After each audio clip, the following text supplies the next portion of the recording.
if it's true that people are crazy in groups and not so much as individuals, and it's more complicated than that because there's certain things that groups of people are more sane about and certain things individuals are more sane about. But pretty much, let's just narrow down on the aspect to which it's legitimate to say that madness in individuals is rare and in groups it's the norm. Right?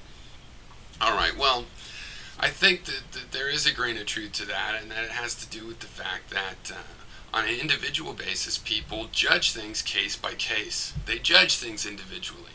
So they can meet a person, and even if they're racist, they can judge that person as an individual. The racism having been overcome like a speed bump seems to them to have not even been a factor. And it's legit to a certain degree, okay, because it was easily surmountable on it by applying case, reasoning. So, yeah. But when these same people think about millions and millions of people, numbers they can barely comprehend, they use a stereotype, or maybe 3 or 5 stereotypes, types of black people. And this is like there's millions of these of people, and they're thinking of 5 or 6. Now, how do you do that? Well, they're like, it's like having a picture with millions of pixels in it, and you're like, well, I got 5 pixels. I know what I'll do. I'll just make the pixels really big. I'll take this one idea of a person, and I'll pretend that that's, 10 million, and so on. And it doesn't make a very accurate picture. It's blown up too much. I mean, you can do some of this kind of scaling, epitomizing, and so on. But how you apply it to scaling back up to a real picture is important. What got me thinking about this, I was thinking about the case-by-case reasoning for a bit, but this morning my girlfriend put on Democracy Now! And they were talking about this superstorm and how it's related to climate change.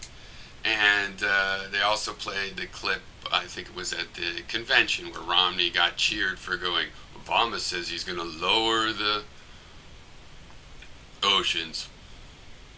Romney always does that kind of take. And the whole audience is like, oh gosh, doesn't that sound like he thinks he's Jesus or Moses or something? We all know that's bullshit. I believe that the climate change, it's true to a certain degree. There's only so much predictability.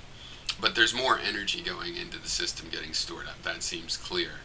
Whether it's us or something else, well, either way, it's going to cause trillions of dollars of damage and flood cities and whatnot.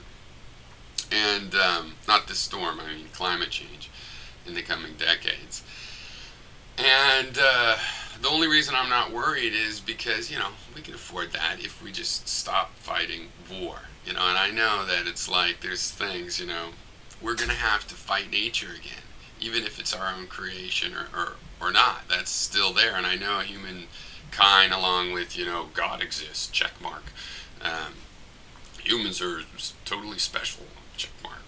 Things we know, we just forget the God, But when we just, man has mastered nature, check mark. Right? War is inevitable, check mark. It's like, it does happen. It would be good for us just to focus on fighting nature, because you see, we could do all kinds of things. We could make flood-proof houses and stuff. If you had twice as much money to spend on your engineering, you can make engineering that's 4 times as good, and or even more. So I think fighting weather would be a good adversary for human race. We shouldn't use the word fighting, but it's co-opting, coexisting with the weather, co-opting the weather to make it a symbiotic thing. I think we're within reach of seeing that, but I don't know why we don't just do it, and we're still like blowing each other up.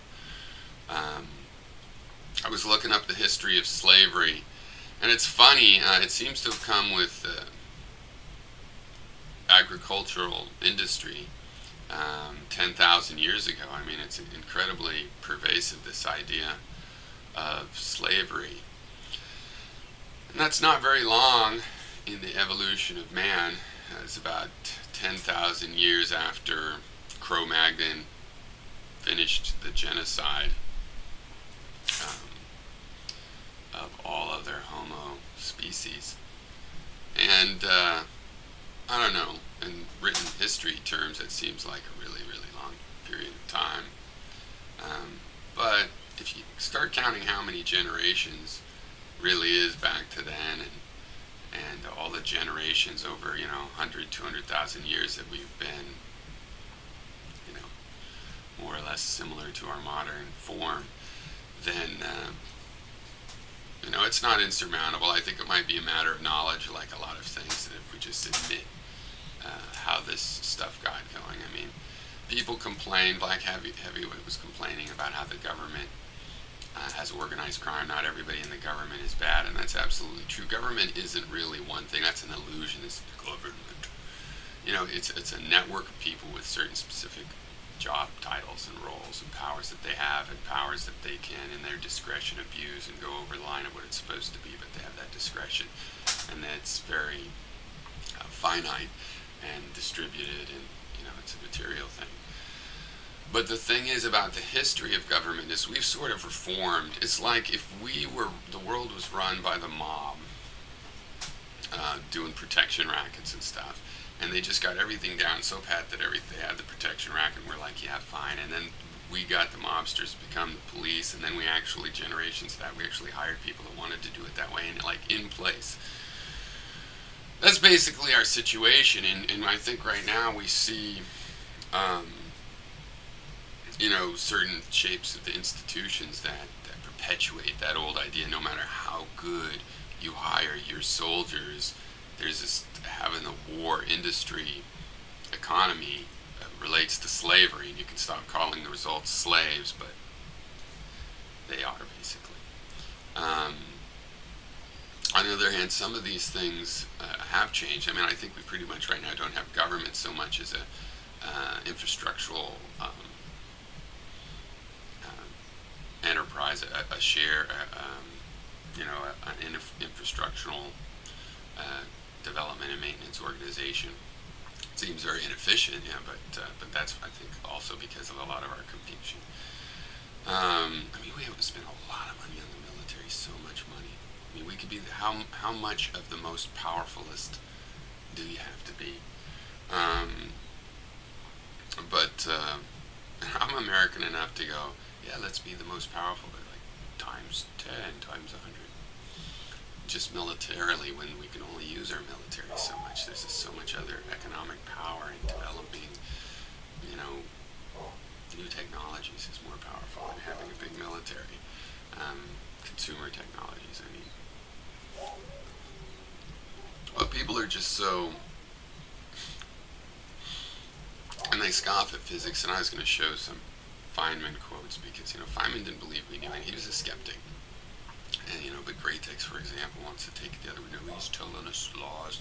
No, you just understand the law a certain way. There's plenty of Feynman videos to get the gist of his skepticism.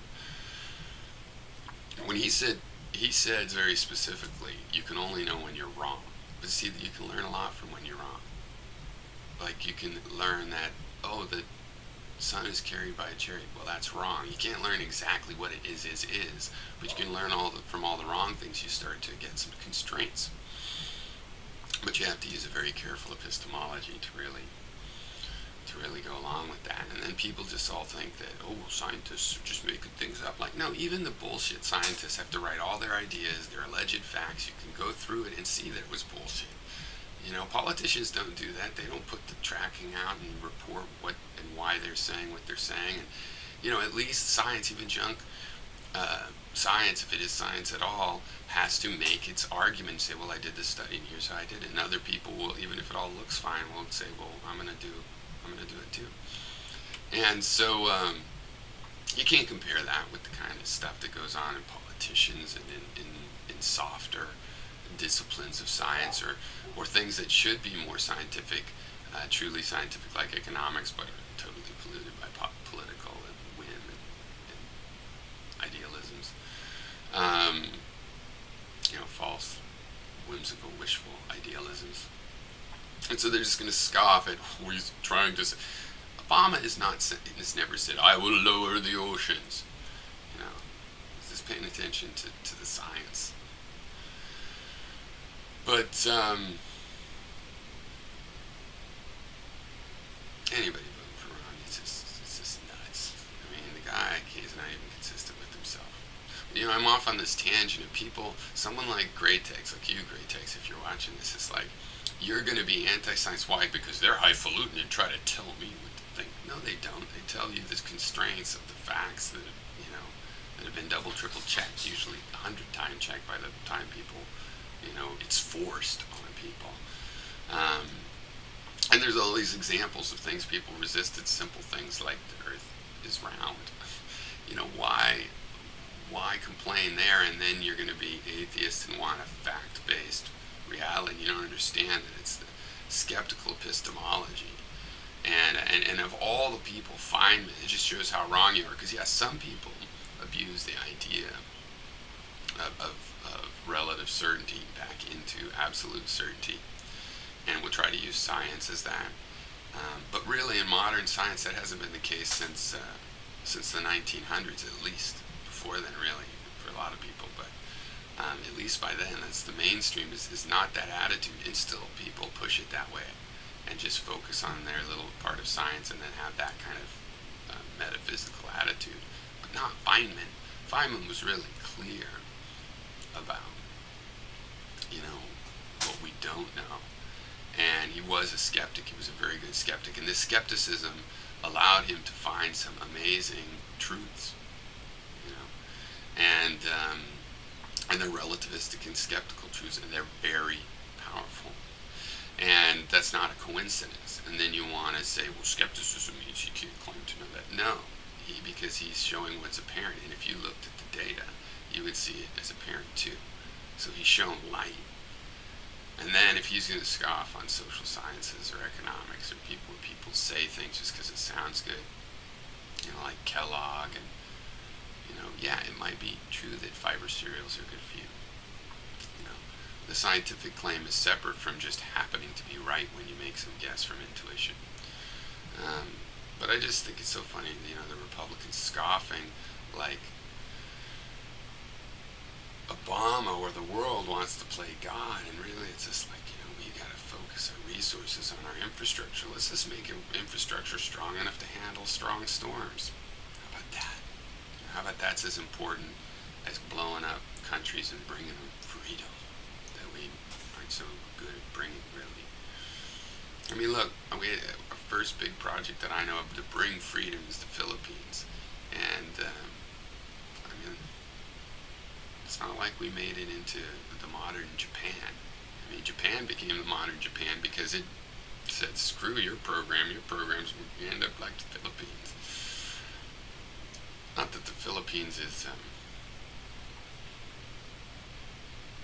anything wrong with it, quite the opposite. I think it's an interesting culture, and I think that we should still do that. I think it's pride. If we were going to nation build and we're still doing it, let's have some pride in it. Instead, we go, well, that was then.